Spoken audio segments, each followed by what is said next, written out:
Independent thoughts, independent life. This is Chad Benson. Warning, warning, Omicron is here. Warning. Everybody run and hide. This is not a drill. It's here, guys. It's here. It's here.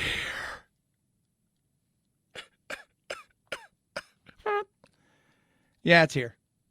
We don't know how infectious it is, although there is a strong likelihood that it is more infectious than Delta. Ugh, we know nothing about it, but we know it's more infectious. We know nothing about it, but we've got a plan to stop something we know nothing about. We know nothing about it other than we know nothing about it, so here's our plan. Today, the President of the United States. I have to remind him of that. Joe, you're the President. That's why we call you Mr. President. Oh, okay. You're going to go out. You have a plan. We got a plan for this. It's comprehensive. We have to take a multifaceted approach, right? We've got to have testing. People have to be wearing masks indoors in crowded places. Obviously, people really should be getting boosted. Those are all the tools that we have developed over the last 20 months, and we need to deploy them all right now. Deploy them all! What are they? We're going to find out throughout the day. And again, you'll hear some of it. Like some of it is, this is the one that I just find bizarre. So let's say you go somewhere, right? You fly from here to London, wherever you are, even go to Canada. You have to test the day before you leave. So the day before you leave, you test. You fly home. Even if you're vaccinated and have been tested negative, you're supposed to, are you ready for this? 7 days isolation and quarantining. So stupid. What do we know about it? Nothing. We have heard that it's very mild. It is? That's what we heard. We're not sure, but we heard. We're not positive, but the people that we've talked to, the stuff that we've seen so far, is pretty mild. That's a good thing. By the way, thing that could matter more than any of this is if it does spread easier and it's really mild. We've touched on this. Others stay away from it. The establishment media, the old, new money, old money, old media, new media. They'll tell you, batten down the hatches. It's okay to have a plan, right? It's okay to have a plan. Plans are good. We found out about this thing a few days ago. The media ran with it, and all of a sudden, oh, God, quick, get the plan. Let's implement it first. No. You're coming out with a plan that is, and by the way, you're not even, tell me this. You've tested negative. Maybe you have the vaccine, maybe you haven't. Maybe you've got the vaccine, but you haven't been boosted. Maybe you've been boosted. No matter what it is, but you're negative. Are you really going to self-isolate and quarantine after a trip? Hey, boss, I'm going on a trip. It's my vacation time. Dude, have fun. You and the wife, have a great time. Just have fun. Enjoy yourself. You've been working hard. You deserve it. Oh, by the way, when we get back from our vacation, I'm also going to need 7 days to stay home. Excuse me? Don't talk to me. Talk to the president. Well, are you going to be sick? No. If I test negative, but you've got the shot. Yeah, I got the shots. So, no, that's not going to work.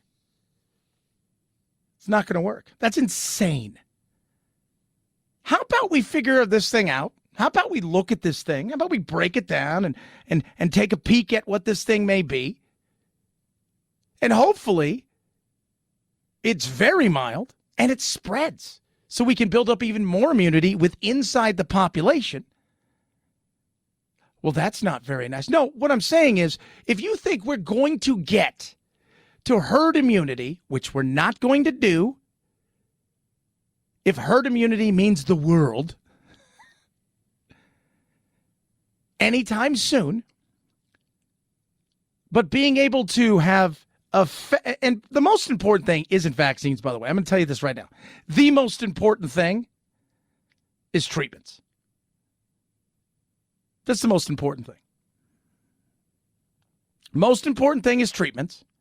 But if this thing is able to spread amongst the younger, the well, health, and healed people, if you will,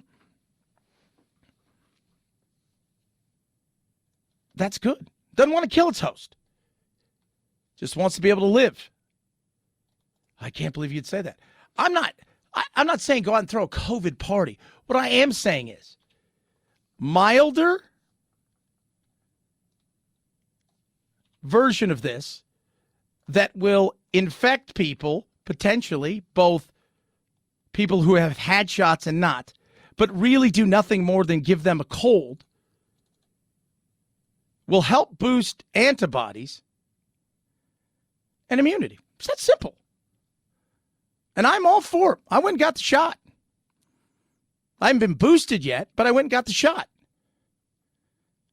But the panic and the overreach, and rather than just, this is the problem with government, just the insanity of, okay, here's all the rules. Here's all the rules. The rules are these. Okay, you're giving me rules. For what? This thing we don't know about. Well, what about it? Well, we're going to give you the rules. How about you guys keep the plans to yourself, and when and if it's time and we realize it, because you're trying to stop something. You're trying to catch every raindrop in a strainer. It ain't going to work. So let's see if the raindrop is acid rain or if it's just rain. How about that? 323-538-2423 at Chad Benson Show is your Twitter. Tweet at us, text the program. All that being said, as the continual things march on, we're looking at jobs as well. Another week has gone by. What does the job world look like? 222,000 Americans filed new claims for unemployment benefits last week. That's a bit higher than last week's record low, but fits the overall trend. Employers are hanging on to workers in this tight labor market. A fuller picture comes Friday when the Labor Department releases monthly employment for November. Economists expect hundreds of thousands of new jobs were created last month before the newly identified Omicron variant of COVID-19 became a threat to the economy. A threat. It's a threat to the economy. You see what happens, right? The other day, Moderna's CEO is like, this thing I can already tell is going to destroy all these vaccines and will not work. 600-point tank. Yesterday, California, it's here, it's here, it's here. Tank. It's on a knife's edge right now. The economy. Because people are waiting. New Jersey, New York already did what? Reimposed emergency orders. Oh, Chad, the hospitals are filling up in places like New York and New Jersey, and they don't have beds. And no, they've got beds. They don't have staff. Oh, it's because they're quitting. No, it's because they were fired because of mandatory vaccines. You've created a problem. It's not the same thing, right? It's not. It's like you lighting a house on fire and then putting the fire out. You created that. Most important thing, when do we get truly solid data on this, but also things that matter more than that? When do we get several really easy to use treatments that are available? That's it. And away we go. And away we go. Most people are living their lives, and they're not listening to this. And that's fine. They shouldn't be. They shouldn't be. But government loves to be important. And they love to come out and, like I say, you're crying wolf all the time. And I always tell everybody, oh, they cry wolf, cry wolf, cry wolf. Yeah, but remember what happened. Eventually a wolf came. And nobody listened.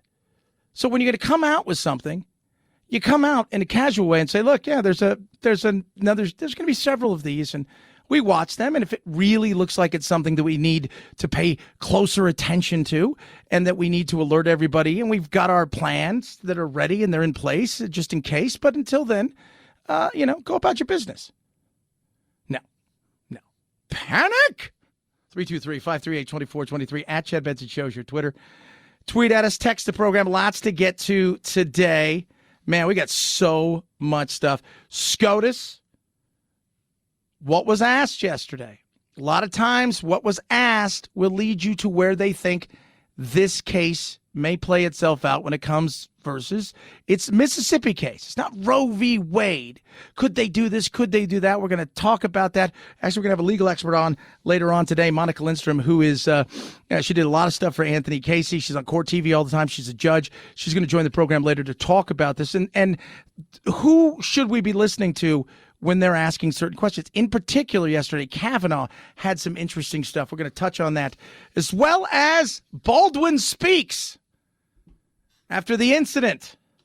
Is he a killer?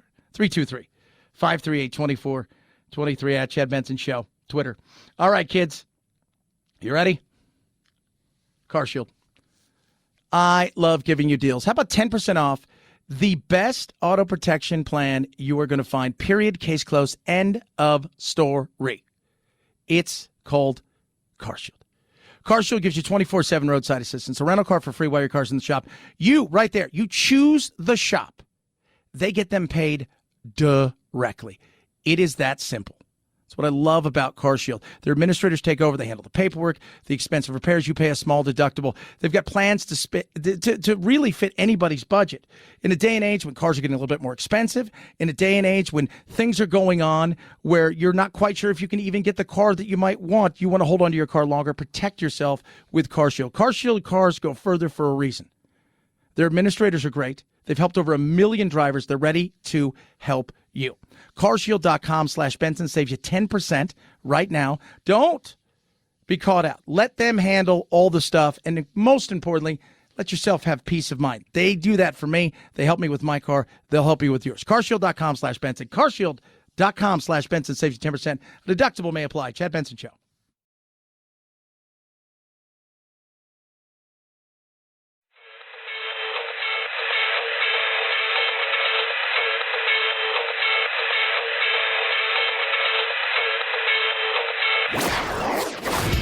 Don't let the Washington Beltway strangle you.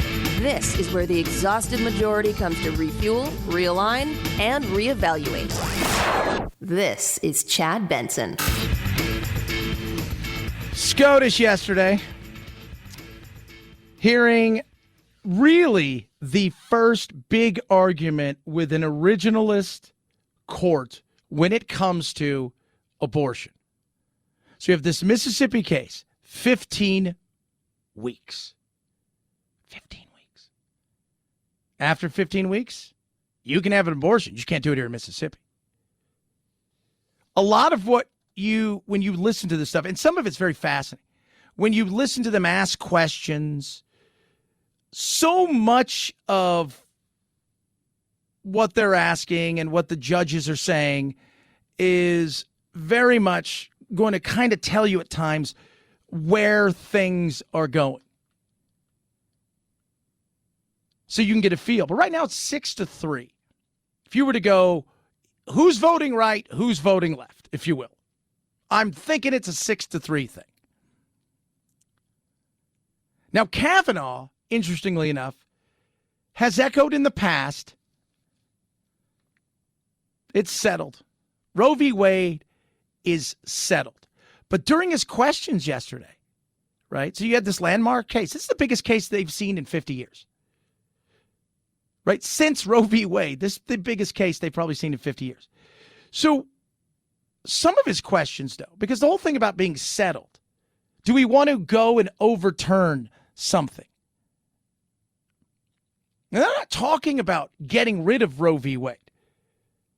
They're talking about, do the states have the right to do what they're doing? Is this a states' rights issue? Some of the things that all of them kind of brought up over time is, this really isn't for the court to decide. This should be for the legislative body to decide. the people of that state. You vote those people in. This should be something that you guys should be deciding. But he talked about a few things because, hey, there's no, we don't go and overturn stuff. Really?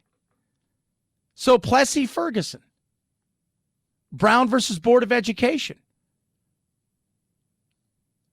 These were cases settled earlier by the Supreme Court, but they listened and overturned those. For those who know, Plessy versus Ferguson essentially was, hey, racial segregation laws do not violate the Constitution as long as the facilities for each race were equal in quality. Separate but equal. That was Plessy Ferguson. So should we have kept that because they'd ruled on it earlier? Brown versus the Board of Education, obviously. These are some of the biggest cases ever. Miranda. Huge case. Right? So it's not unheard of. The question's going to be more about states' rights than Roe v. Wade. By the way, if it went away today, as far as, they rule in favor of Mississippi and say, look, 15 weeks is viable, because that's a lot of what this is. The Casey case that was out in, 92, is about the viability of is there a viability? Is it 22 weeks, 24 weeks? They're saying 15 weeks here. Okay. So it's going to be very interesting to see the way that this thing plays itself out. But just watching people yesterday and the panic in people, and it's a frustrating thing that we can't have a normal conversation, and people also don't understand what we have here in this country and how it's set up. 323-538-2423 at Chad Benson Show is your Twitter. Tweet at us. More about that school shooting in Michigan. Gets bizarre by the day. We'll touch on that straight ahead. Chad Benson Show.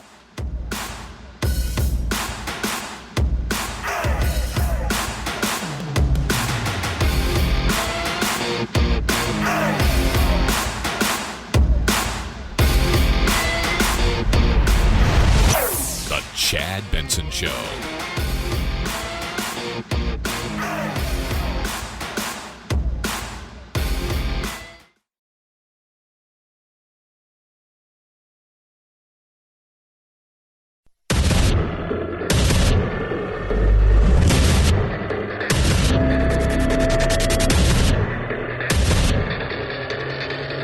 Independent thoughts, independent life. This is Chad Benson. Omicron is on our shores. POTUS has a plan. It's going to roll it out throughout the day. You got to really dig into it. Doesn't really matter. It's what we kind of know is essentially, and each state's going to be different, right? So you can come out and say, we're going to do all this, and this. But your state may go, and other states may clamp down more. Let's be real. New York, New Jersey, California, they live for this stuff. What it is about Democrats in wanting to prolong this thing is baffling. It really is. I don't get it. But again, what are you going to do? I guess you make a choice. Germany's imposing restricted on the unvaccinated. They're like, we have this documents from the 30s. It should give us a roadmap to get the unvaccinated cleansed. Chad, I'm kidding. Am I? It's the overreaction. Again, it's like yesterday, watching people outside of the Supreme Court losing their mind. Watching people outside flipping out because they think, well, Roe v. Wade's going to be overturned, not really understanding that isn't what would even remotely happen. The Roe v. Wade, this has nothing to do with that. It has to do with states' rights. But watching people lose it, it's crazy. And I know that people don't pay attention. We do a thing on my local show where at the end of the show, it's called Pop Quiz. We ask you news of the day. We have a horrible prize closet. We give you a horrible prize. We don't know what it is. I mean, you can get wrestling video from like 10 years ago. I mean, we gave away a Cheese Whiz because we had it. We have this prize closet and it's hilarious. But you'd be surprised how many people listen to something and then when you ask them a question, they get it wrong. They just don't know. They don't know. No idea. I don't know. True. And it's true false. I mean, it's a 50-50 chance. But it's crazy. It's crazy. That's why, because people don't pay attention. They don't. Omicron. We know nothing about it, but already we've got the point where we better figure this out right this second. It's good to have plans. You don't have to tell everybody your plans until you know there's a reason to implement said plans. White House rolling out a list of actions to combat it, starting with new steps to, quote, ensure the nearly 100 million eligible Americans who have not received boosters get one as soon as possible. The administration saying it also plans to make at-home rapid tests free, extend mask requirement on public transit, and require more stringent testing protocols for all international travelers. Yeah, the international traveler ones is interesting. So if you go somewhere, and again, this is not like, so here I think you have to take a test, like if you're traveling internationally 72 hours before, prove you're negative, which is useless, but whatever. I mean, I don't get that. Maybe you catch a few people, but within 72 hours, you could be exposed 100 times. And so then you fly somewhere and whatever I don't know what they have you do on the other side because every country is going to be different. Some countries, back in the day, I mean, they were having you stay in a hotel for a week. So now if you're going to come back, you test 24 hours before instead of 72 hours. And they're going to ask you to self-quarantine, even if you're negative and you've been vaccinated, for at least 7 days. Yeah, that's going to go over well. Tell your boss that, because we do have one of them here. He's got a very mild case of it. Oh! So far, all of the worldwide Omicron cases have originated in southern Africa, which is also where that first U.S. patient had been prior to landing in San Francisco on November 22nd. 3 days later, on Thanksgiving, the traveler feeling symptoms, and 4 days after that, on the 29th, testing positive, self-reporting to authorities. Yeah. It's probably been here for a while. Florida thinks they had it like November, early November. It's Florida. A lot of stuff going on in Florida. Man, Florida's awesome. 323-538-2423 at Chad Benson Show's your Twitter. Tweet at us. So before you have your plan released to the world, maybe see what it looks like with all the scientific data, then implement the plan when you think it's necessary. Well, we're trying to get into it. You can't, this is the thing. Human beings panic. Fight or flight. So I would say 99% of the world is flight. So panic can spread. Media loves the fact that fear sells, and fear's easier, right? Fear's so much easier. You ever look at drama's easy to do, like in the movie industry. Drama's easy, right? It's so easy to do. You can pick a story, right? Any story of a tragic, whatever it is. Go on the streets, talk to somebody who's struggling. You can build a story around that. It's not hard. Comedy's hard. Making people laugh is hard. Good horror movies are hard. Slasher films are easy and they make a ton of money because entertainment, you know what you can get, but to scare. That's a hard thing to do. Comedy, hard thing to do. Drama's easy. Scaring people's easy. Panic is easy. The problem is we've become we've built up an immunity when it comes to so much of this crap. we've built up an immunity to so much of this that it's like we're at a tolerance level that's way up here. You have to do more and more now to get us to react the same way. All the symptoms being reported, very mild. But it spreads easier. It's got 30 variants in it. The business end of it, the protein, spike protein, it's just all of these, but it's all very mild. But you don't understand. Yeah, I'm not listening anymore. Tough thing. Again, get your plan in place. Say, look, we've got a plan. You guys know we got a plan. And as soon as we get to a point where we think we need to really talk about the plan, we'll bring it out.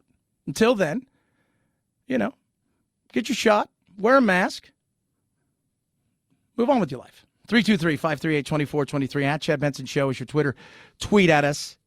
Let me tell you something. The more that we find out about this little boy who shot these kids, there's now 4 kids dead in Michigan. It is absolutely insane. So apparently earlier in the day,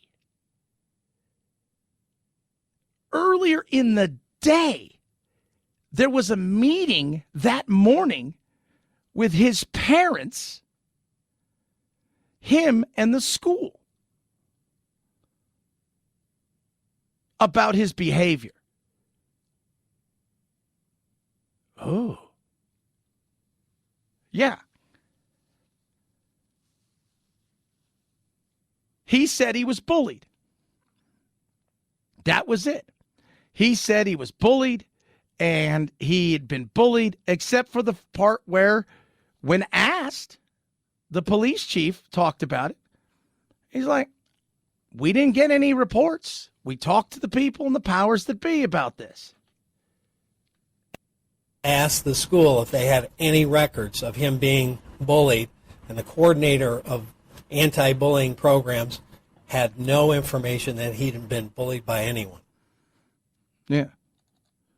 And again, earlier that day. Authorities in Oakland County, Michigan say there were no threats against Oxford High School before Tuesday's shooting. Now, that's not what I'm hearing.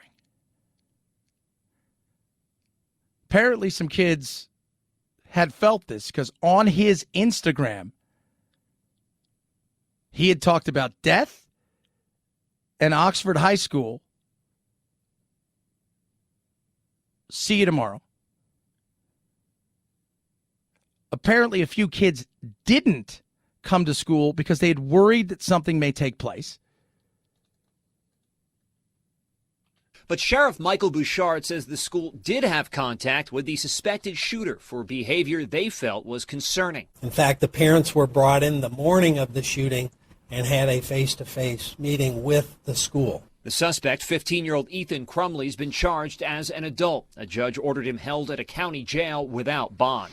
Yeah, and if you saw the kid and they're trying him as an adult,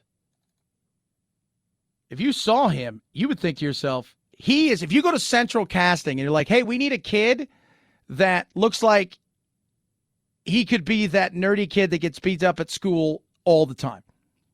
You're like, oh, we got a kid for you. Some kids said, yeah, he was bullied. Other kids said, no, he wasn't really bullied, but he was a weird kid. The gun, 9mm, was purchased on Black Friday. People are asking questions about the parents. And then they did go in to the home and they got stuff. Cell phone taken in a search warrant depicted a video made by him the night before the incident wherein he talked about shooting and killing students the next day at Oxford High School. Further, a journal was recovered from Ethan's backpack, also detailing his desire to shoot up a school to include murdering students. Yeah. People said he dressed in all black. He was kind of quiet, not a shocker. Like, it's never the dude's like, oh, he was the funniest guy in the world. No, it wasn't that guy. And then the question about, people were asking questions about the video that you see out there was of the police or him banging on the door. And you can hear him in the video saying, bro, it's the sheriff's, open up, bro, it's the sheriff's, open up. And everybody said, oh, my God, they would never say that. The police chief said, more than likely it was one of our plainclothes detectives, and he may have been talking, bro, in a conversational manner to try to bring them down from the crisis, to say, come on, bro, let's get out of the classrooms, let's get you outside. Yeah, but the kids bounced out the window. They're like, no, we're gonna give a hard pass on this. This kid's disturbed, and you look at him, he looks like he's 10. Like I said, straight out of Central Casting for a movie. Just it's and his parents, and his mom, apparently, if you guys haven't, this is going to be brought up. She wrote a letter to Donald Trump in 2016, and it's just, goodness, it's a weird situation. It's a tragic, horrible situation. And you ask yourself, what the hell were you thinking, right? Like, what's going through your mind? Jesse Smollett, what the hell were you thinking? This kid, what was he thinking? Because obviously people were aware that he has issues. My little brother, who I love to death, who was just here with me for a week, who's my son's best friend, he's got severe issues. Severe issues to the point where they have advised my mother it might be best to explore putting him in a place that would benefit him. And my mother doesn't want to do that. And I don't think he's at that point at all. But it's an ongoing fight with him at times. You can see it. His parents don't seem like they recognized any of this stuff or seemed to care or just thought people were overreacting. 323-538-2423 at Chad Benson Show. Twitter. By the way, when you call, you can call 323-538-2423. If you want to leave a message, we'll play it out there. Leave your thoughts on any of the stuff. And if you're crazy, we're going to doubly play it. Don't use foul language, because that God, it's a pain in my ass to go out there, and we have to edit it up. 323-538-2423. Rough Greens makes any pet food better. Give it to my dogs every single day. Gave it to my dog last night. Loved it. He did. Ate it up. Fantastic. Put it right on top of his foods. Vitamins, minerals, probiotics, omega 369. I take supplements. So do my dogs. My younger dogs are on a great kick in life because they got Rough Greens early. My older dog is still alive, and I point to Rough Greens because the pain he was in was so bad that we thought about it's time to get rid of him. It's time to put him down because he's not living his best life.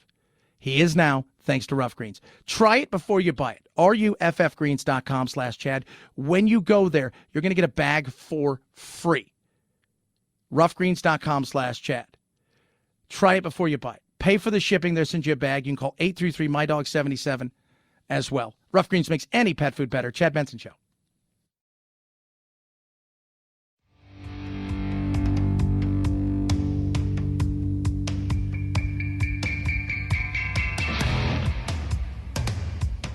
Irreverent? Yeah. So what? It's the Chad Benson Show. That's right. So, whose fault was it? Was it a bad armor? Was it just unlucky what took place? Did Alec Baldwin fire said gun? You said you're not a victim, but is this the worst thing that's ever happened to you? Yes. You're not a victim. What did I say yesterday? Anyone? I said he's going to portray himself as a victim. Yep. Yeah. Because I think back and I think of what could I have done? Nothing. You're not a victim. It was a tragedy. Were you even supposed to fire the gun? Because people are coming out saying, no, you weren't supposed to fire the gun. You were not supposed to fire said gun. It's a surprising revelation from Alec Baldwin sitting down with ABC's George Stephanopoulos. It wasn't in the script for the trigger to be pulled. Well, the trigger wasn't pulled. I didn't pull the trigger. So you never pulled the trigger? No. I would never point a gun at anyone and pull a trigger at them, never. That and the first clip from ABC's upcoming primetime special Thursday night. Baldwin talked for 2 hours, clearly emotional, at times crying, apparently devastated over the death of cinematographer Helena Hutchins, killed by a bullet that came out of a gun in Baldwin's hand. By the way, I don't for a second think he did anything wrong. I don't for a second think that he doesn't feel devastated and horrible by it. I absolutely think all of those things, because those things are true. Even if it was an accident and you had nothing to do with it, you can't, as a human being, even if you can compartmentalize certain things, not feel. All that being said, so the gun fired itself? How the bullet got on there, I think we're finding more and more out about that. It's going to be interesting to see the way that this thing goes. I don't think he's going to be charged criminally, but obviously the civil trial will be massive. The payouts will be huge. But I wouldn't be surprised if a few others might face actual criminal penalties. 323-538-2423 at Chad Benson Show. That is your Twitter. You can tweet, text, and like I say, the line 323-538-2423. You can leave voicemail or text as well. Chad Benson Show.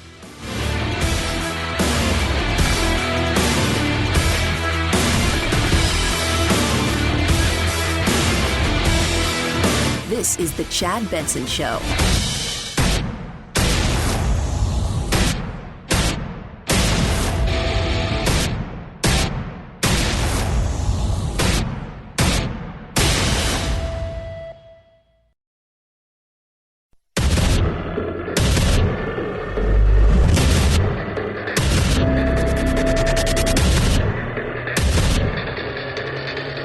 Independent thoughts, independent life. This is Chad Benson. All of the things are happening. POTUS has a plan for Omicron, which is here.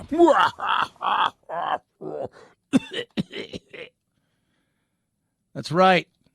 What are in these plans? White House rolling out a list of actions to combat it, starting with new steps to, quote, ensure the nearly 100 million eligible Americans who have not received boosters get one as soon as possible. The administration saying it also plans to make at-home rapid tests free, extend mask requirement on public transit, and require more stringent testing protocols for all international travelers. Yeah.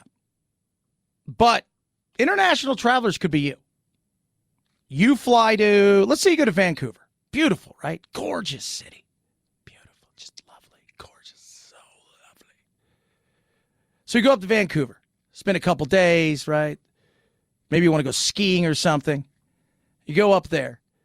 You have to take a test now 24 hours before you return to the United States of America. Maybe you're flying to Toronto, Canada, wherever it is. Then they want you to self-quarantine. And as far as the, what? Chad, you skipped over that. No, yeah, they want you to self-quarantine. 7 days in your house. You stay there. Your boss will be fine with it. I don't know if they will. No, they're going to be totally cool with it. You have to tell them, hey, look, I'm just doing what the government asks, and you don't want me to bring the coronavirus. Yeah, but you tested negative, and you've got the shot, and you've tested negative.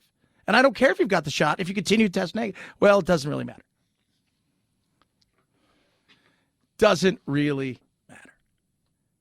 And who knows what else over the next coming days. And remember, these are the plans for the U.S. as a, looking at it from the federal side of stuff and the national side.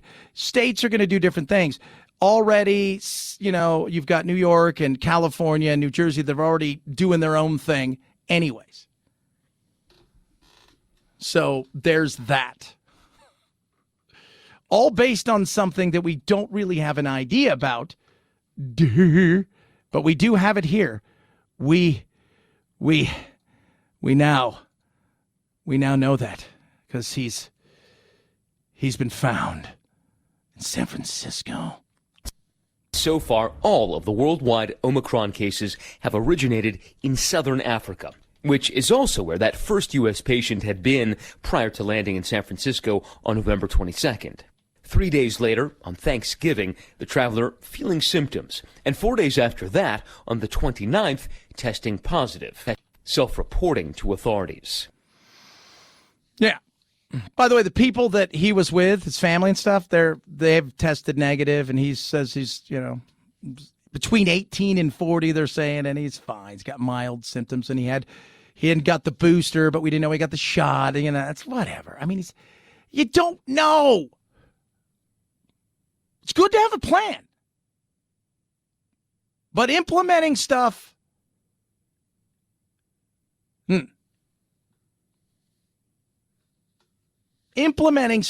coming out and announcing it the way you are, that's a little different. That feels fiery. I can't blame it all on the White House. But the media's played a part in this. And then the other side of things, U.S. and Mexico reached an agreement. The Trump-era stay-in-Mexico plan has been restarted because the court said, you have to do this. Yeah, but we don't like it. Yeah, but the evidence that you guys presented was not very good. You guys basically saying he's a meanie is not a good defense. So I don't think that was their defense. It kind of was. So the stay in Mexico plan is going to be back in effect. But like everything else, right? Like everything else, it's only as good as it's actually implemented. So you can say, I want to do this, right? This is the thing we want to do right here. This is the jam that we're doing, and this is what we want to do. And then your implementation fails because you don't really implement it. On the other side of things, you could say, I hate this thing, but it works. Yeah, but I hate it. Yeah, but we got to keep it. Yeah, but it's I hate it. All right, it's still in effect. Okay, yeah, just don't enforce it. So it's as good as it's going to be enforced. And I don't know what kind of deal they made, but essentially, if you don't know what it is, this is arguably, if you look, there was a lot of things I liked about Trump. Didn't always like the way that he governed. I understood some of the way that he governed. I hated his battles with the media. I hated that so much of what took place was self-inflicted. I also hated the fact that the media ran wild. But he did do some good things. He did. And one of which was this. Stay in Mexico. So if you're traveling from South America, Central America, some of the islands, and you're coming up right through there, and you get to Mexico, and you come across, you have to return to Mexico while your asylum case is being looked at. Then when there's a decision, if you're granted asylum, you can come here. I think that's pretty good, right? The catch and release doesn't work. I think we can all agree that's not a good plan. That's not a good plan. No, it's probably not a good plan. It's not. At no time did anybody really think this was going to be a solid plan. Anybody of any wit, any intellectual ability, think, hey, this is going to be a really good plan. No. So with record numbers that we've not seen in decades, almost half a century, if not more, Trump, really on Trump's watch, it went down a bit, but the last year when this went into place, it just froze everything out.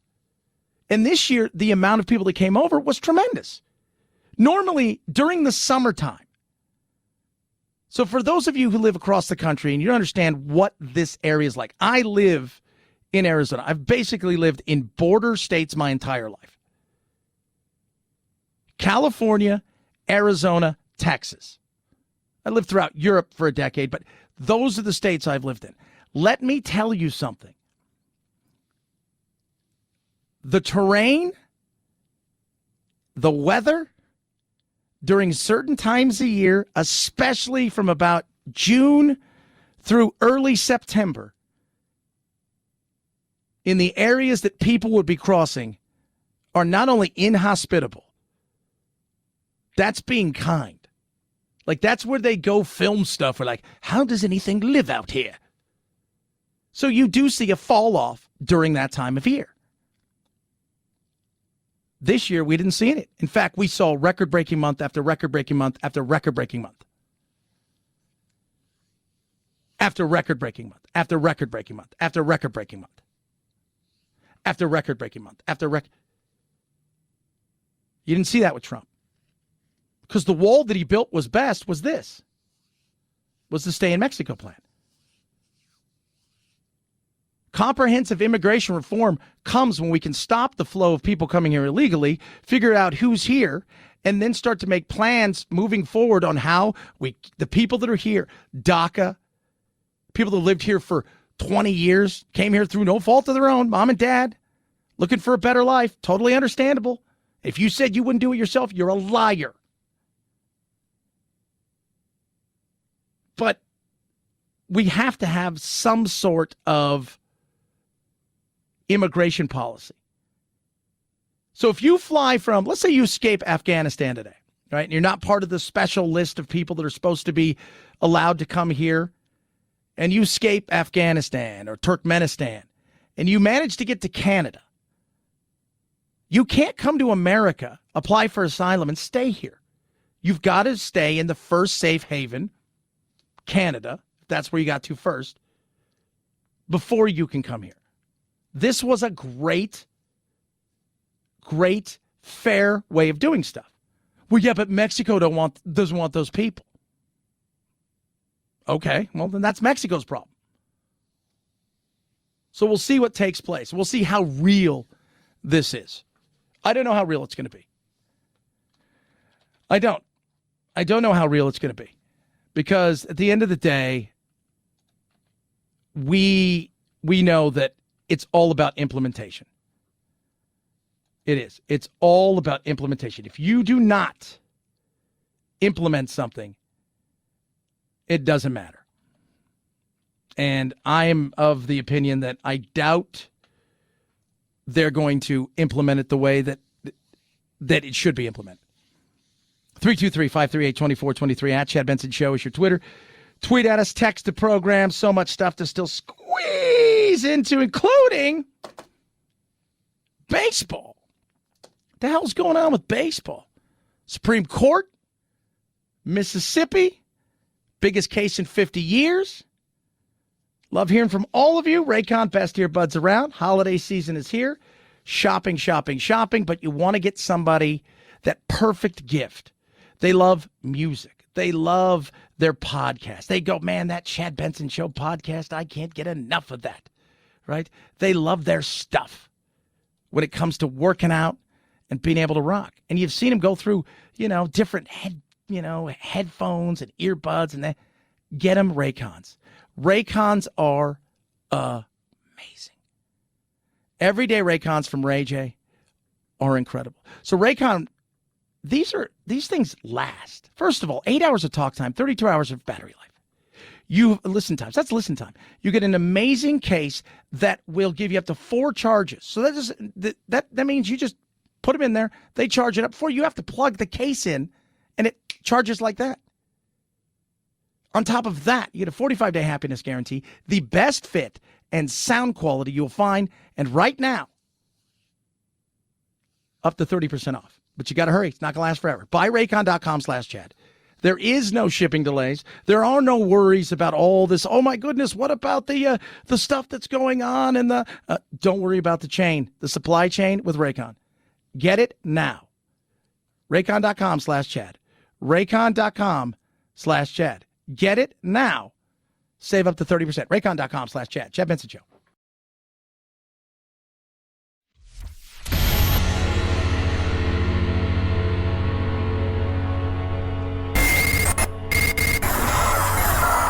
No fake outrage here. Just the real thing. The Chad Benson Show.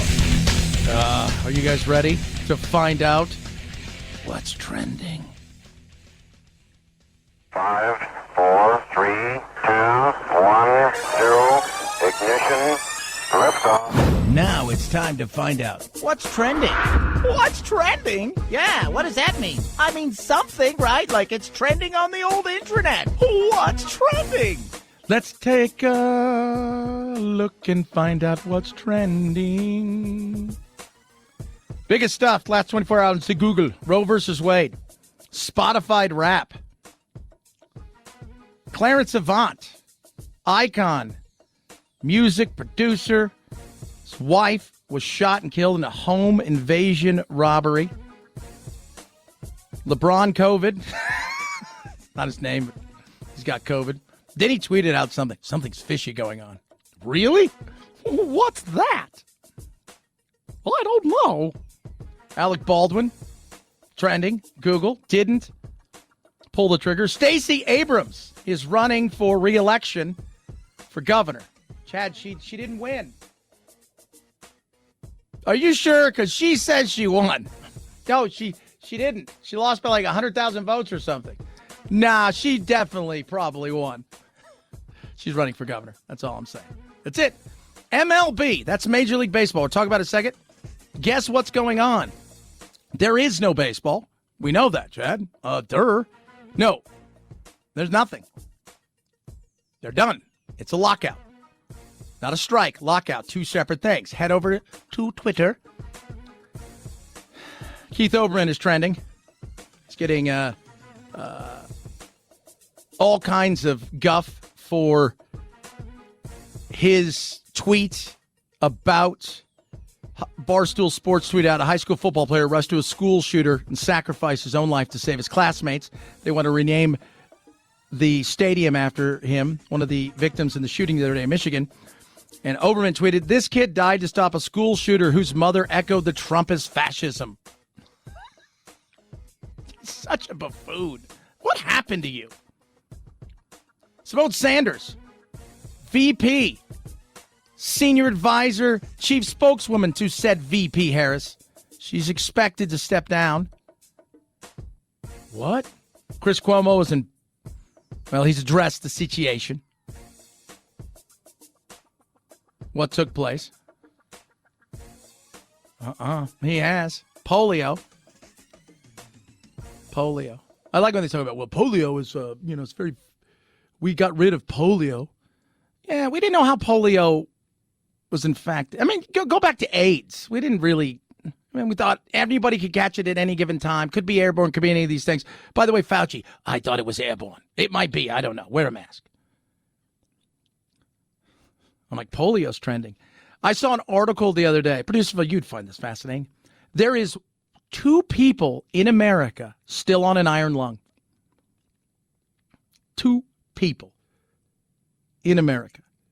And they did an interview with one guy who's still on an iron lung. He got polio when he was younger, and he still lives to this day on an iron lung. If you've never seen an iron lung, Chris Cuomo did speak yesterday on his radio show, because he has a radio show. And again, I did not know that. Hey, everybody, it's Chris Cuomo. Let's get after it. Quick note about the obvious. I've been suspended from CNN. Do me a favor, cut the music. Thank you. We'll touch on that in a little bit more about what he went on to say. But he came out and acknowledged. Apparently he's on, I thought CNN had its own, I didn't know if he had his own show on another channel, if CNN has a channel on XM. I have no idea. I did not know. But talk about what he said. And again, people have gotten mad to me because I've defended him in some cases when it comes to this. 323-538-2423 at Chad Benson Show, Twitter. Tweet at us. Text the program. Major League Baseball, lockout in effect. What do the players want? Chad Benson Show.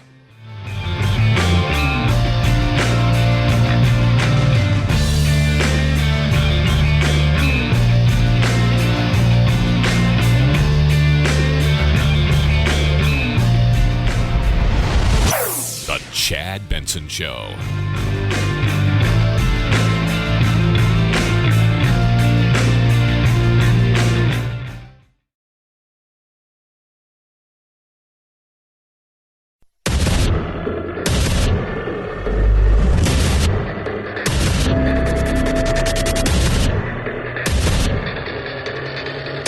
Independent thoughts, independent life. This is Chad Benson. The media. Chad, you're part of the media. I always try to tell everybody this. Journalism, media, two separate things. Understand this, it's a business. At the end of the day, I have worked places. I'll give you guys a little insight into the way this world works. I've worked places where I've seen ratings through the roof for shows, and they've been let go. I never understood that, especially when I was younger. And I understand it now. When you're younger, and I've worked places where shows are middling at best, lower rung mostly, that they keep getting renewed and over again. It's about the dollars. It's about the dollars. The show over here is really popular. They have trouble selling it. Content, whatever it is. They don't have a, good reach in whatever market they're in, whatever. They just have a trouble selling it. Over here, these people, they've built an audience that are loyal to them. And on top of that, they're in the public out. They're doing stuff. They're sellable, and they bring in revenue. Ratings mean very little. Yes, it's great to sell off the ratings and stuff like that, but the revenue side of it matters. So when we talk about media, first and foremost, understand it's a business. Journalism is separate from, by the way, there's no money in journalism. Zero money in journalism. Yes, if you've been established for a while and you're a big name, yeah, you can make some money, but you're not making money based on like going out and getting a job somewhere and you're killing. You got a degree and you're established. Yeah, you're working at the New York Times. You're probably making good money. Been there a while. Tom Friedman, a bunch of those people. Oh, absolutely. They're doing okay, but they've also written tons of books. Appear on TV shows now. They're stepping away from that objective side of journalism. Pay scale for journalists start at $28,000 a year. Average journalist makes $40,000. Think about that. There's no money in that. Zero. So remember, journalism, media, two separate things. Nowadays, you got to be loud, got to be out there, got to be screaming, yelling, saying crazy, lunatic things, saying stuff that's off the wall, because you will get people to pay attention to you. You will. Chris Cuomo, they had Trump, right? And they went after Trump, and we know all about that. His brother, he's the greatest in the world, we know all about that crap. Stop being a journalist, even though they portrayed him that way. That's one of the big issues with CNN, is you portray everybody as a journalist there, but you're not objective. Because you know one thing. There's no money in journalism. There's no. Even when it comes to the revenue side of things across the board, there's not money in it. Money's in the personalities. That's where the money's at. It's in personalities. Personalities are big. That's where the money's at. That's why your morning shows, if you listen to stations across the country just cruising around, you'll say they get more money, right? The bigger shows, because it's about the personalities, right? Selling, everybody's playing the same music, but you guys, the personalities over here is totally different. They're great. I'm listening to them. Journalists, no money. And that was the problem with CNN. CNN portrayed everybody as anchors, journalists. Fox doesn't do that. Brett Baer, we're Fox News, we're CNN. You guys call yourself news. At the end of the day, you are what you are. We know what you are. But Tucker Carlson gets way more viewers, 5 times the amount of viewers than Cuomo does. Cuomo has a radio show as well. Cuomo's gone from CNN, came out yesterday, and delivered this. And again, I apologize, had no idea at a radio show. Hey everybody, it's Chris Cuomo. Let's get after it. Quick note about the obvious. I've been suspended from CNN. Do me a favor, cut the music. Thank you. You know this already. It hurts to even say it. It's embarrassing. But I understand it. and I understand why some people feel the way they do about what I did. I've apologized in the past. I mean it. It's the last thing I ever wanted to do was compromise any of my colleagues and do anything but help. I know they have a process that they think is important. I respect that process. So I'm not going to talk about this any more than that. So for right now, let's just get after it. And there's plenty to do on that score. Riveting. I wouldn't apologize. Come out. Say it. You know what? He's my brother. There you go. CNN's going to let me go because, first of all, 90% of it's CNN's fault. You guys propped his brother up. You turned him into a demigod. You allowed him to interview him 1,000 times. Brought him on his show all the time. That's a good portion. You should have said from day one, look, you're here. Your brother's governor of New York. He's off limits. Not on your show. And we don't want you talking about him. That's it. And the nights that something breaks that's massive, you have somebody else in there. That's the way it should have been. But I'd have come out and just said, look, yeah, you know what? He's my brother. I don't know what you expect me to do. Period, case closed, end of story. I would have done it again today because he's my brother. He told me he didn't do it. He told me he wasn't involved in any of these things, and I know my brother. What would you have done? Maybe you didn't like your family. But that was his, I'm devastated. And then all of his colleagues come out. They have Jeffrey Toobin out there. I'm like, really? Of all the people that you're going to roll out there, Spanky McSpankerson's the one? Hey, who do we have that can speak against Chris Cuomo? What about the guy that fondled himself on? Yeah, bring him out here. That's a good one. You guys couldn't get Louis C.K.? 323-538-2423 at Chad Benson Show is your Twitter. Tweet at us, text the program. All right, guys. Major League Baseball. Locking it down. That's right. They are locked down. Out. Gone. Strike, lockout. Two separate things. Here's a strike. You, as employees, decide you want more. You're working within the confines of a contract where you feel you're being treated unfairly. You decide you're not going to show up. You're going on strike. A lockout is, it has come to the point where we have finished this contract. We are trying to negotiate with you. You do not want what we're offering you, so we've decided that you're not going to be working at this moment in time for us. That's what is going on at this point in time. What do the players want? For the players, though, it's a very simple thing. They feel like they have gone backward financially over the last couple of years. And if you look, Scott, at the average salary for an average Major League Baseball player, it has stayed steady over the last 5 years. Yeah, and teams are getting wealthier. They're getting wealthier. I mean, in the last several days, we have seen players sign for $130 million for 3 years, largest average salary per year. We have seen $325 million contract handed out in Texas, $175 million contract handed also out in Texas, several $100+ million contracts. It's not the average player. What they really want is, so the way baseball works, baseball is a very interesting thing, is it's all about service time.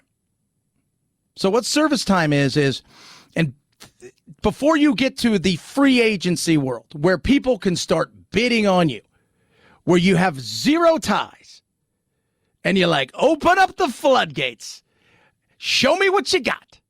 Before you get to that, you have to have a certain amount of time.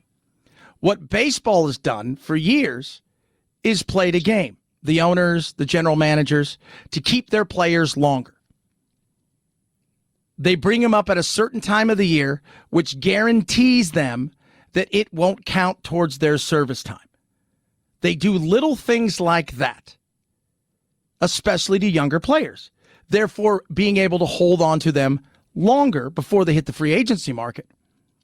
And then along the way, they are eligible for things like arbitration. You made $1 million last year. We haven't reached a long-term deal. Your agent wants $12 million. Go to arbitration, and usually they say, he's worth $7 million. What they want now is you to hit the market sooner at a much younger age, which as an owner, it's weird, right? Because baseball ends at these freaking wacky contracts, like 10 years, $325 million, and you're like, oh my God, that's a lot of money, and it's all guaranteed because it's baseball. But then you step back and you think to yourself, that guy's 32 years old. Like if you're 26 and you hand that out, you're like, oh, that's pretty good, right? It's pretty good because by the time that he gets, he might still be playing at a level. Now you're older, and these guys are like, all right, I want this, and you're like, all right, we're going to give you that, and okay, I've got probably 3 years with this guy where he's playing at the level he's playing at now. Then I got 3 years where, if we're lucky, we'll get a decent amount of production. Then I got 3 years where he's the highest paid player on our team and he gets 50 bats a year. I would think they'd want some of these guys to get out there earlier. Well, other teams do. They don't want their guys to get there. But baseball's got an issue.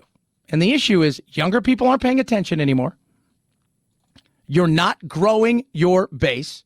Owners want more playoffs teams because they want more revenue.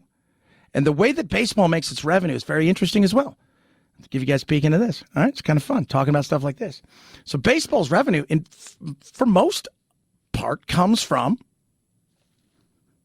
not the big national deals, from all the local deals. Time Warner comes into to the Dodgers, said we're going to give you $3 billion. Okay. So they all have their local TV deals, which are massive, on top of their national deals. That's how they bring in revenue. Plus, every night there's butts in the seats, things of that nature. All the other stuff the players don't participate in. But how are you going to get younger people to watch? Because I tell you what, 94 can't happen again if you think you're already struggling when it comes to viewership. You're struggling when it comes to putting butts in the seats outside of a few stadiums. So how are you going to do that? Because another 94, devastating. While very few people from the game back then are still around now, if that's not resonating through the minds of the people at the top of Major League Baseball and at the top of the Major League Baseball Players Association, they need to reassess their priorities. If you start losing games, you're going to start losing fans. If you start losing fans, then you have lost your soul. And that's what Major League Baseball needs to recognize is at stake here. That's what the union needs to recognize is at stake. And I think ultimately they will strike a deal because they are not going to cut off their noses to spite their faces. Last night, just to let you guys know, they met for 7 minutes. They all parted their ways. Apparently they weren't happy. Be interesting to see. I find this stuff intriguing, the way that this stuff breaks down and the fight that goes on, because you've got billionaires fighting with millionaires over so much money. But you're also losing a viewership. How do you restore that? What do you do to bring younger people to the game? Because younger people, where are they? Basketball, football, and soccer. That right there. If you told me today I have to invest in one team, one sport, as far as up and coming, soccer. Not just because I played it, but because if you look, what it cost you 10 years ago to buy an MLS franchise, $20 million, maybe. Now, just to buy a team, it's going to cost you $400 or $500 million just to get into it. I'd also invest in e-games. Be interesting. 323-538-2423 at Chad Benson Show's your Twitter. MyPillow is giving you great deals right now. Huge deals just in time for the holidays. They got the buy one, get one free Giza Dream Sheets. Best sheets in the world.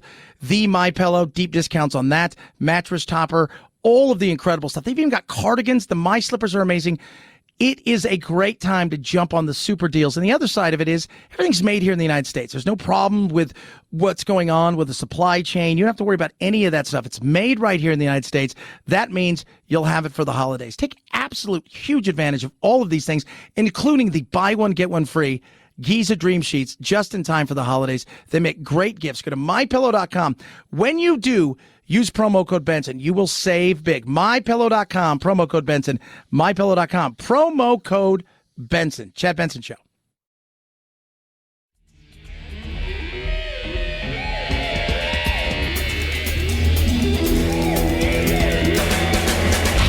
You go, boy. This isn't about right or left. This is just about right and wrong. Right you are, Chad. The Chad Benson Show. That is right. Somebody just sent us an old email regarding what's taking place with Chris Cuomo. Thanks for giving us the skinny, but is he in trouble for coercion? Or said, no, he just used some of his, his contacts to check up. I don't think he put pressure on any of these ladies like, hey, what a Cuomo's will break your legs. I don't think he did any of that stuff. He helped a brother out. He gave him some information. But, Chad, you don't like Cuomo. I don't know him. May not be a bad guy. Might be a pompous ass. Kind of feels more like that. By the way, you can't be in an industry like this or that and not have some sort of ego. So, but I look at CNN as just as culpable as anybody else in this. 323-538-2423. At Chad Benson Show is your Twitter. Tweet at us. Interesting story about Anthony J. Broadwater. If you don't know him, he's been exonerated in a rape case. Took place a long time ago, 1981, 40 years ago. His case has been completely wiped out.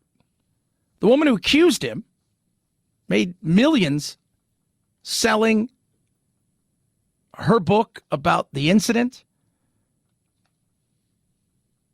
She also wrote The Lovely Bones, which is a movie. And she released a statement. It was very interesting how the whole thing came about.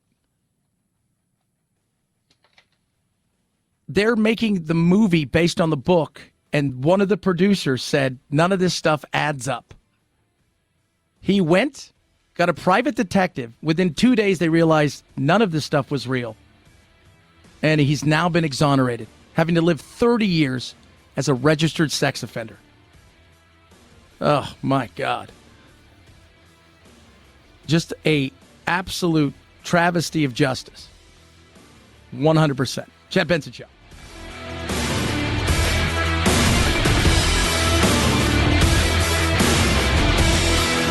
This is the Chad Benson Show.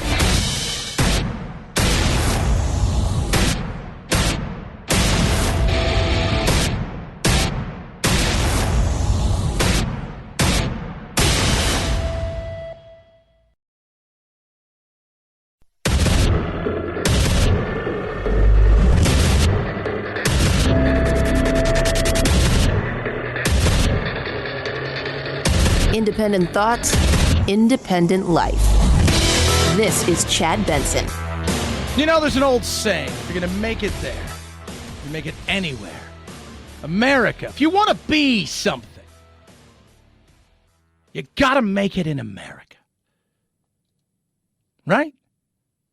The Beatles wouldn't be the Beatles without coming here. It just wouldn't happen. You got to make it here. Omicron feels the same way. It's got to make it here. And it has. It's made its debut in San Francisco. Oh, no. Yes.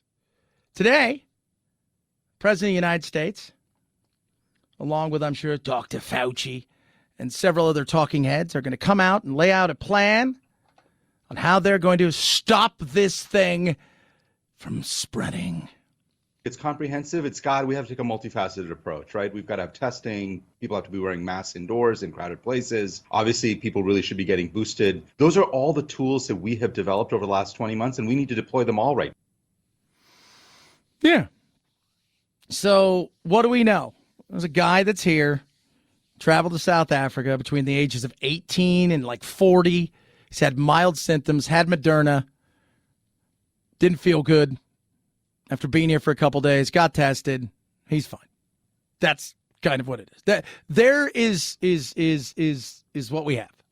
Oh, jeez. What will we do?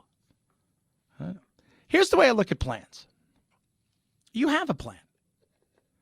My buddy used to fly, he's since retired. He flew for Virgin Airways. He flew the big ones back in the day when there were 47s. And you have plans as a just in case. You don't tell everybody what your plans are, right? You have a plan for a plan for a plan for a plan for a plan.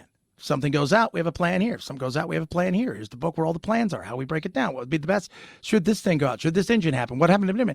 Here's a plan, it's a plan, it's a plan, it's a plan. But telling people oh my God, these are all the things that could possibly happen doesn't relax people. What you do is you have the plans ready. That's it. Right? Then you come on the intercom, say, hey, guys, we're expecting a smooth flight. Point A to point B. Could have some turbulence over here. But,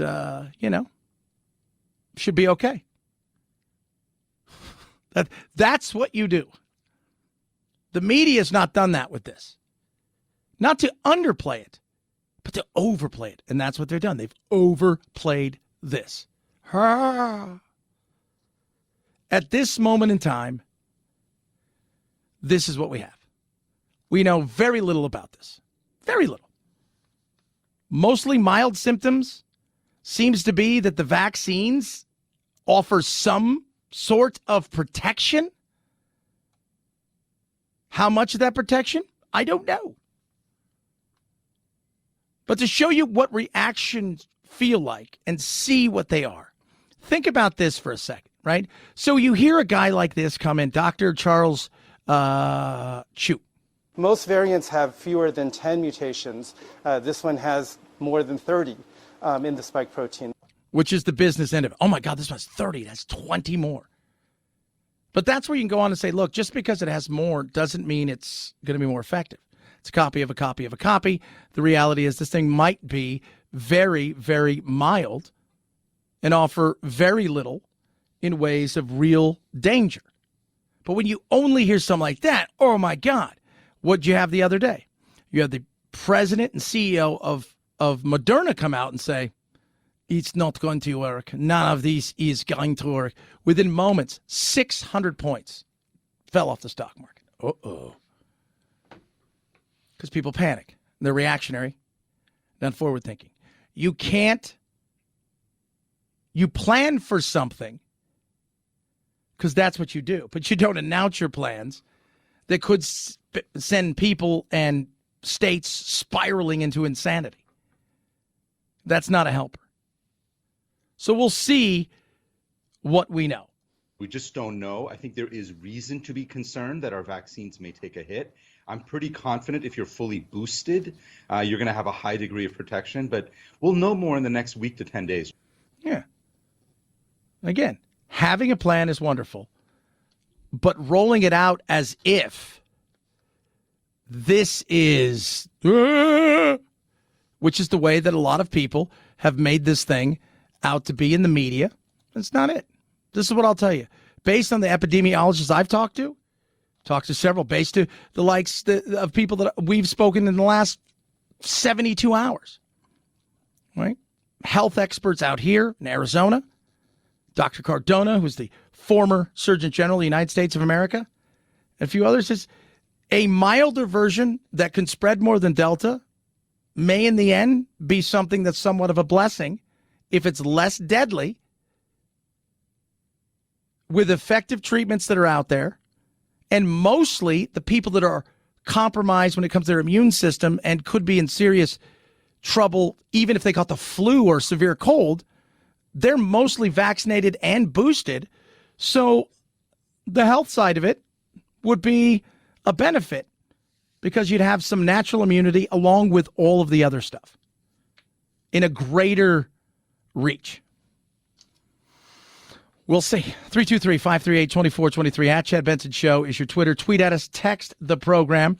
Good news is they have kicked the can down the road to February 18th when it comes to shutting down the government, because there was a worry that was going to happen. But they've reached a deal to not do their job for at least another 2 months. Producer Phil, what did you say? It's been how long? 1996? 1996 was the last time they were able to do normal operations without a CR. That's a continuing resolution.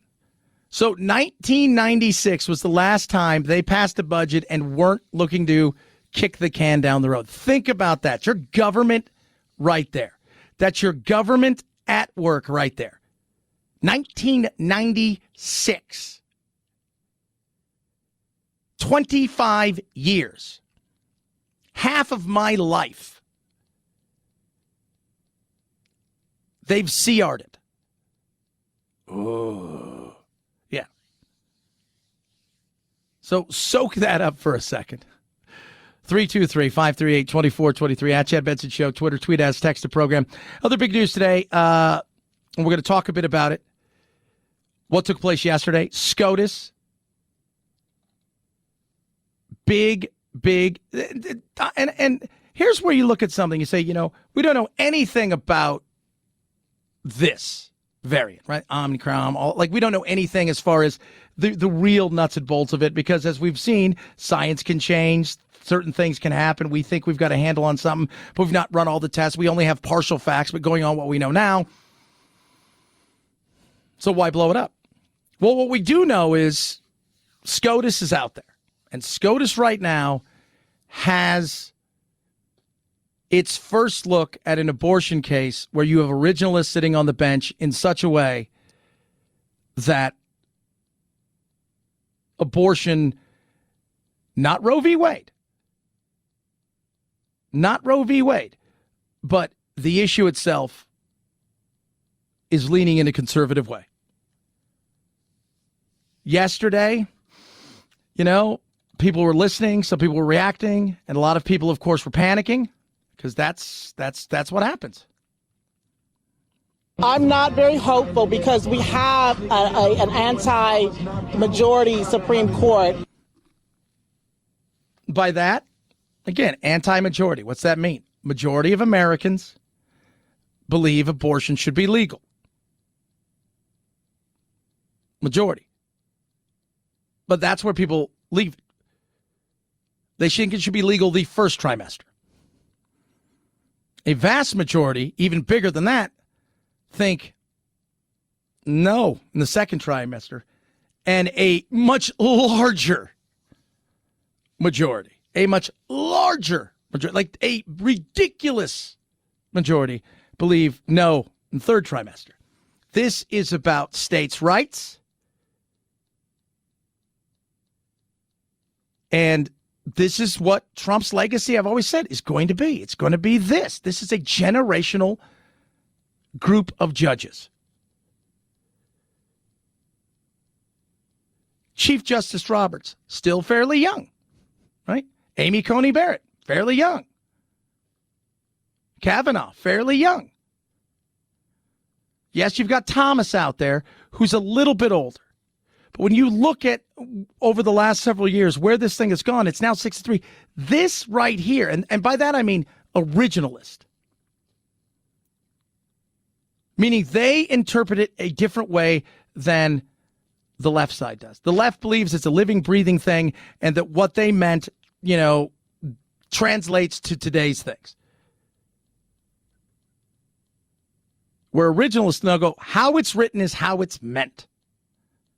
And states' rights is a huge issue. And that's, I think, the core of this. So it'll be interesting to see the way this plays out. We're going to talk to Monica Lindstrom, legal expert, bottom of the hour, really dig into it. Because the way that, And by the way, I listened to a lot of it yesterday. The pro-choice side, right? Pro-life, pro-choice. So Mississippi and the people that are defending Planned Parenthood and, all of these, they didn't have a lot of good rebuttals. It's not really, they're asking questions, and that's the way the Supreme Court asks questions. And some of their comebacks, and if you will, were very good. I think most legal experts, regardless of whether or not you believe it should be, hey, a woman could be able to do whatever she wants, whenever she wants, up until the point the baby is, we're like, that just wasn't good enough. 323-538-2423 at Chad Benson Show, Twitter. As we talk about the Omicron and stuff, when you look around the world, one of the things that is so noticeable that is left out is the fact that health is massive in this. So many people that have comorbidities, in particular, they struggle with their weight. It's kind of, it's been a big problem. I've battled my weight off and on for the last, 20 years. And part of that's because once I finished playing soccer, I was like, you know what? I'm not going to sit there and eat organic all day and run 20 miles. This wasn't going to happen. I'd done that for my entire life. So then, it gets away from you, especially over the last year and a half, right? But let me tell you something. Not all of it's willpower, because there's times now in my life where I've gone and I've eaten like a rabbit and I've worked out. I didn't lose it. I realized that some of it's just biology. And that's where Calibrate comes in. Totally different. Comprehensive doctor-guided metabolic reset. So it's a metabolic reset. So you have one-on-one video coaching, right? You get a doctor's video visit that includes medical care. And the way it works is it's an FDA-approved medication paired with lifestyle changes. Small ones, not big ones, because when people go and do stuff that's so dramatic and it just doesn't work. That's not realistic. This is about resetting your metabolic system.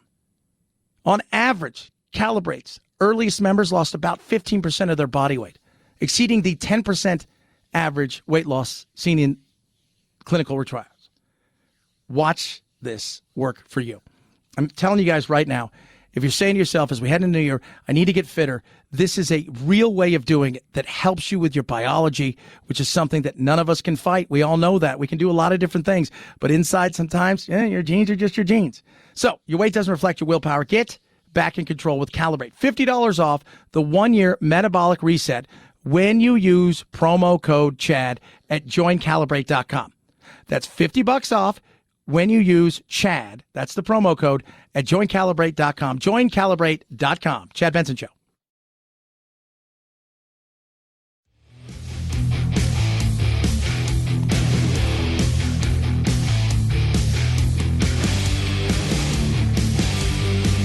If you like talk radio like Chad Benson likes his meals, you've come to the perfect place for takeout. You have. All kinds of takeout. I think if you guys ever listen to the show, you guys know I've been known to have a few takeouts in my day. Had meatball sandwich yesterday. Very, very delicious. But I only had half of it. That's how you do it. It's portion control, kids. Portion control.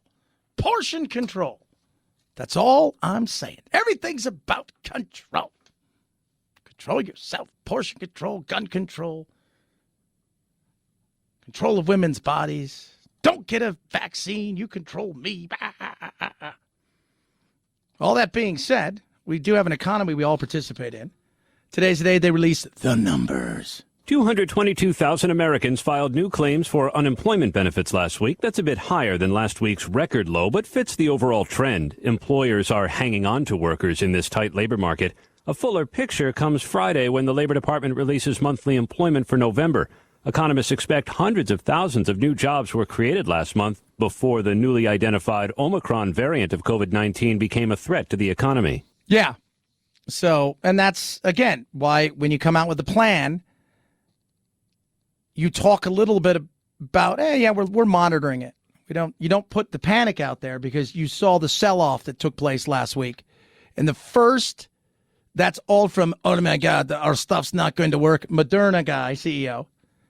Then yesterday, finding out and confirming we have our first case in San Francisco. And what happened? Sell off quick. It's jittery already. So take a deep breath. You have your plan, right?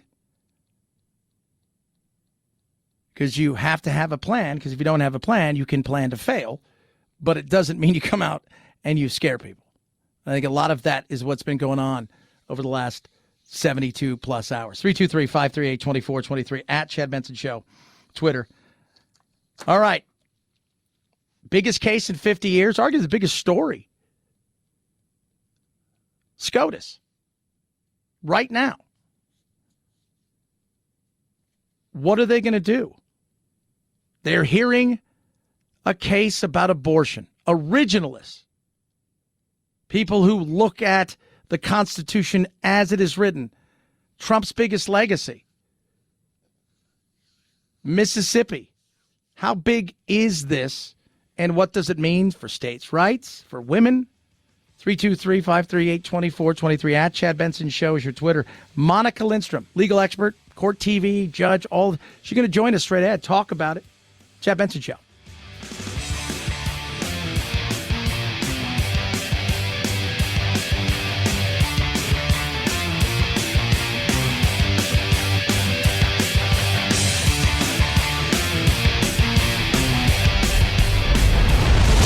The Chad Benson Show.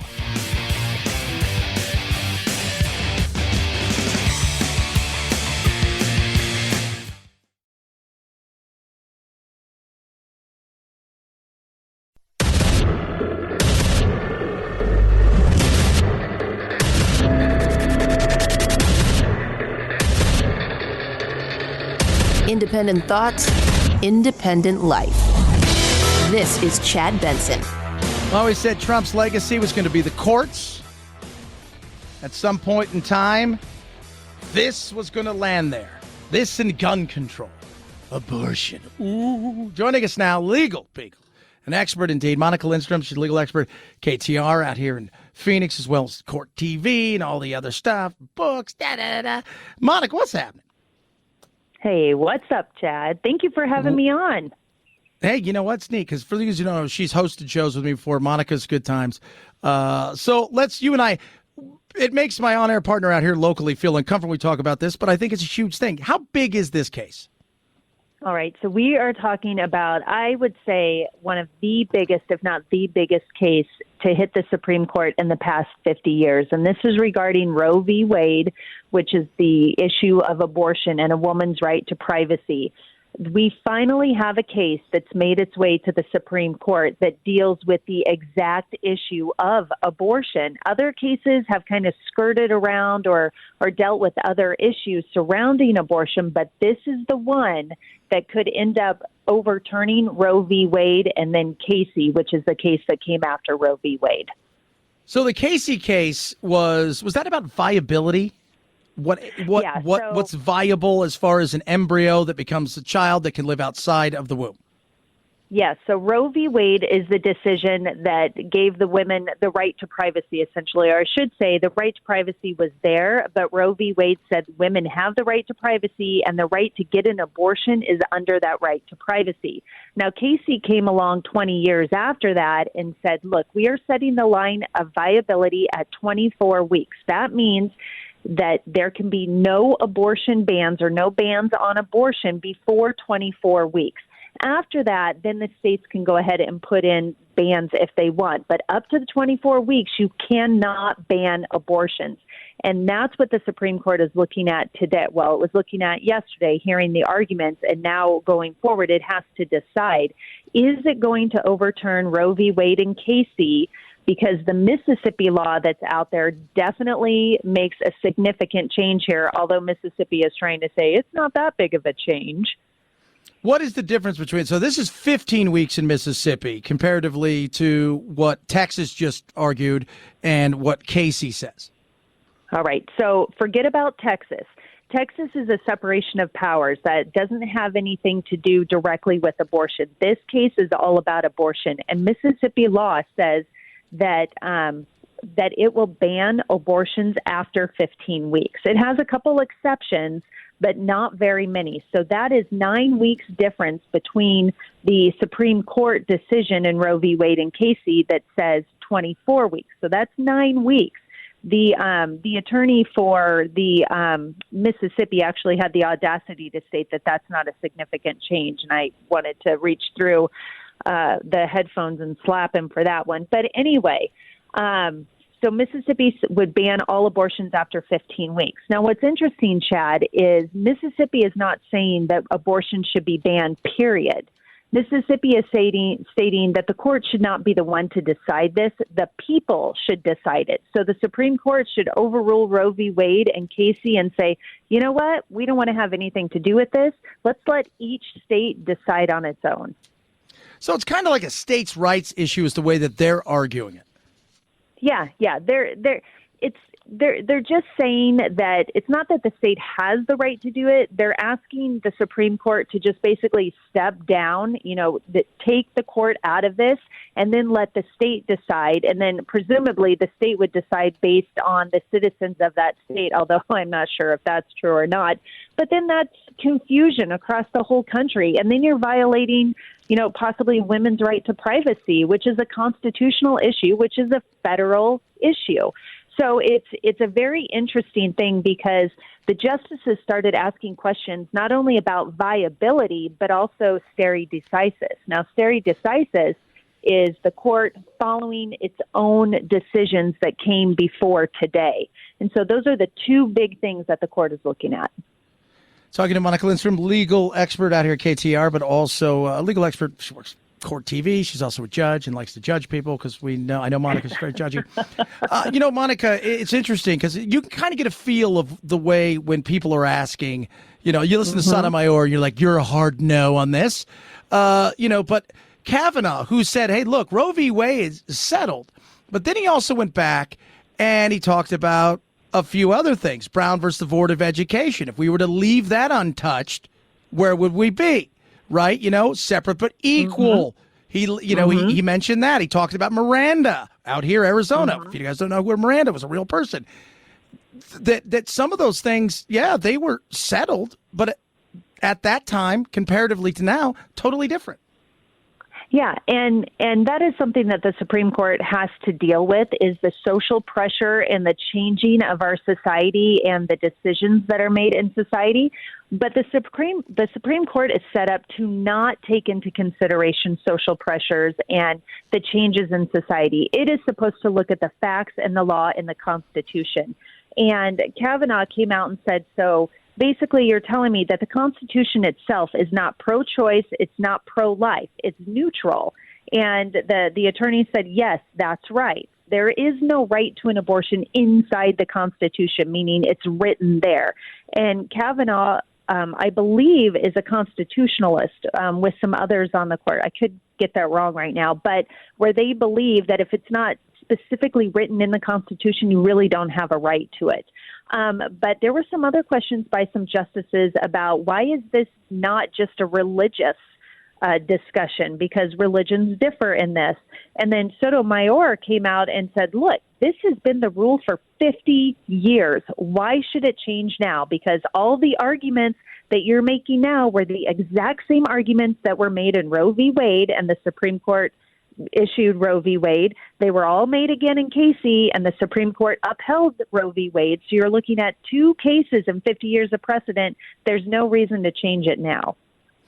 So listening to people yesterday, because I listened to as much as I could, listening to what I could, when I had a chance. Did it make your blood boil like it did mine?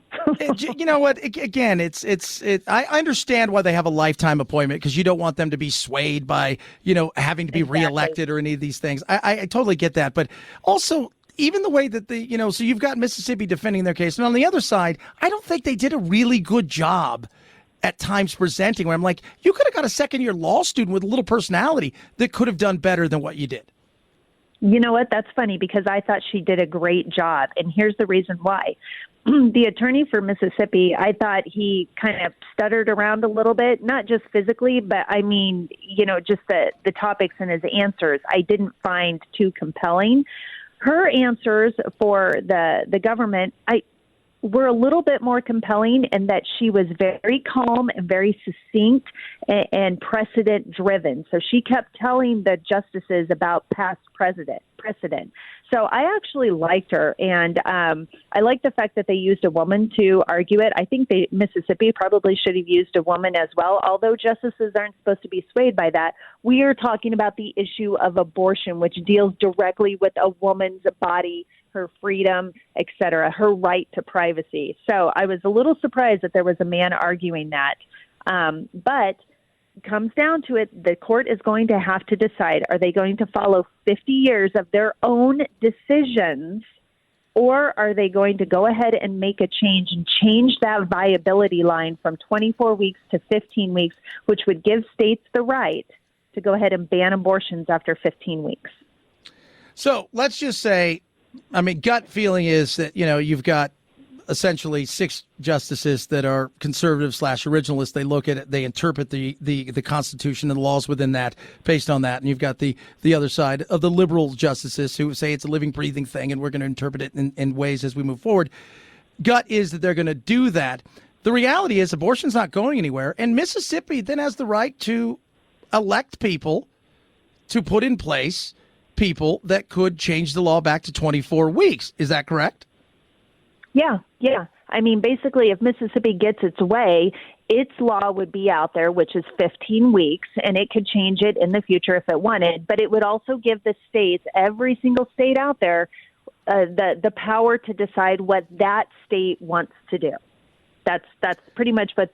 And there's part of me that says, you know what, that's okay. Let's let the people speak. But then when you're dealing with an issue that has already been decided for 50 years, nothing has really changed, then why does it need to be changed now? Because our world has been our country has been operating just fine with the way that it is. I understand there are some that absolutely hate abortions, but there are some that truly believe that it's a necessary evil. So, again, nothing has changed. This will be the most important decision because every justice that ever gets put in place, and oftentimes every judge that has to go in front of a panel to be not elected but appointed, they have to answer this kind of question. The abortion question is huge. Every politician out there gets asked the abortion question. So this decision everybody should pay attention to because it has consequences beyond just a woman's right.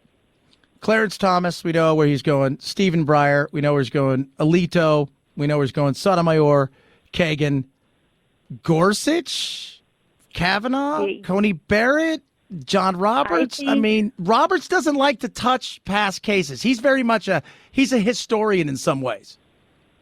And that's what's great. And Judge Barrett, although she has some religious beliefs, she's not supposed to take that into consideration. She is very much stare decisis. She talked about it a lot in her hearings with Congress to be appointed to the bench. I could see her sticking with stare decisis and not disturbing it. But then again, we're not talking about banning abortions at all, like all the time. It's just from 15 weeks. So I could actually see some of these justices say, you know what, viability is no longer 24 weeks, it's 15 weeks because medicine has advanced so far that it can actually keep a baby alive if they're born at 15 weeks. Crazy. It is. But this is a huge issue and we need to keep our eye on it. You could find somebody who goes, you know what, I'm all about abortions, but I'm all about states' rights as well. And the right for the state to choose something like this, not banning it completely, but to have their own say, and the people have their say, which is the way that few of the questions were going yesterday. Because I feel it's kind of a states' rights thing because they're not banning it completely.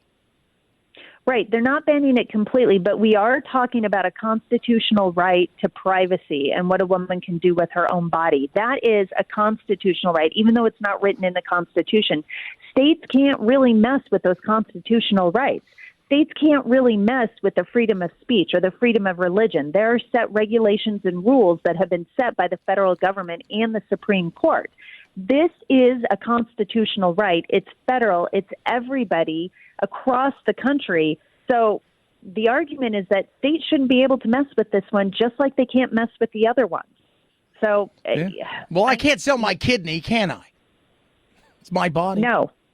I want to. You can't. Yeah, but I just want to point out that, people are very quick to deal with abortion. But, you men, you can get just about anything you want, including Viagra. I'm just saying. You know what? My thing here, Monica, as we talk, just have Monica Lindstrom, our legal experts, joining the Chad Benson Show. The way I've always looked at this, Monica, is I've always find it funny that both men and women can't go and figure out a way to stop having a baby, but they can figure out a way and take time out to go terminate one. So personal responsibility comes into this. So you couldn't get a morning after pill, or you couldn't get a condom, or you couldn't whatever, but you can take time out of the day to go get a medical procedure. That's also. I'll also point out that the morning after pill, sometimes the women do not know that they're pregnant in time to take the morning after pill, right? Because it's supposed to be the morning after. And when you're dealing with women of color and disadvantaged socioeconomic and some other categories that the court talked about, that's sometimes the education, the access to that medicine is not available to them. So that's something to be thought of as well. Plus, you have incest and you have rape and you have severe fetal abnormalities. So there's a lot that goes into play other than just the personal responsibility in that moment, right? So I understand what you're saying and I agree, but there are a lot of other considerations as well. And quite honestly, when it comes down to it, this affects a woman's life more so than a man's life. And so I think that's one of the reasons that women are so up in arms about this. I say let women vote and then we all shut up. And then once it's done, it's done. And if you keep bitching about it, then we're going to tell you guys can't vote anymore. Yeah, that works. I like it.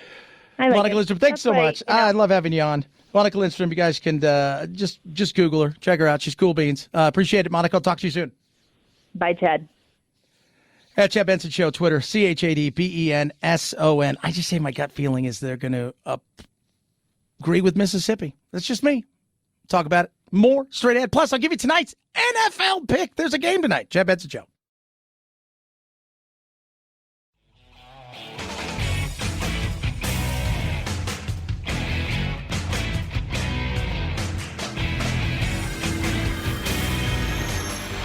Podcasts are American as hot dogs, apple pie, football, and sushi. Oh, my goodness. No. Okay, maybe not sushi. Next time you have a craving for something sweet and tangy, download a Chad Benson Show podcast. Boy, that is good. It's different because you get a little bit of saltiness. It's so good because it's sweet and salty at the same time. Get a taste on iTunes, iHeart, or Spotify and binge to your ears' content. Oh, yeah. You're listening to The Chad Benson Show.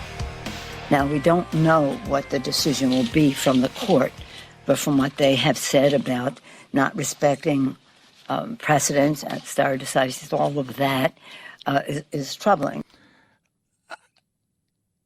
Speaker Pelosi, right there, talking about abortion, not respecting precedents. It's understandable. And Kavanaugh brought that up yesterday when it comes to abortion. But then you go back and you look at like something like the Brown versus Board of Education, when they talk about, well, when you go and look at precedents, if we were to respect precedents the way, was it Plessy versus Ferguson, separate but equal, Brown versus Board of Education, where would we be had we not said back in this day, they did this, we should respect what the court did then, and continue to keep it separate but equal.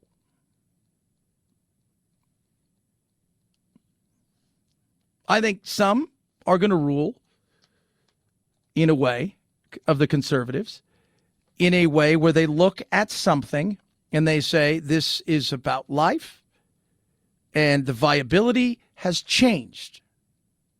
Now you can, through medical, potentially keep a child, a baby, alive. I think some are going to rule based on states, saying, look, this should be the state's issue. Let the voters decide. The voters don't want it. They'll vote the people out. They'll put something on the ballot where they get enough votes. Let them decide. The voters put the legislators in place. It'll be interesting. Let's see. All right. Tonight, football. Saints, Dallas. Oh. Who do I have tonight? I'm going with Dallas tonight. Big win. I think they get back on the track. We'll see. Full picks tomorrow. Have a great rest of your day. I see Friday. Night, Jack. This is the Chad Benson Show.